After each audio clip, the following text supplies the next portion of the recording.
আমার নাম স্বপ্না মণ্ডল।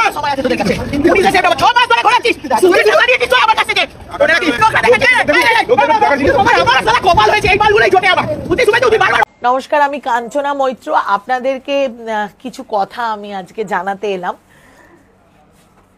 সেদিন শিয়ালদা স্টেশনে যে ঘটনাটি ঘটেছে, সাম্প্রতিককালে যে ঘটনাটি আপনারা দেখেছেন, সেটি আর কিছুই নয়, একটি বাংলা ছবির প্রমোশনের অংশ। ছবির নাম কপাল। 19শে সেপ্টেম্বর আপনাদের সকলের নিকটতম প্রেক্ষাগৃহে সেটি আসতে চলেছে।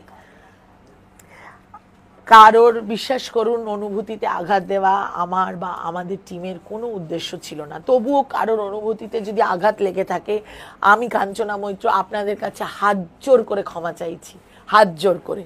আপনারা প্লিজ পাশে থাকুন।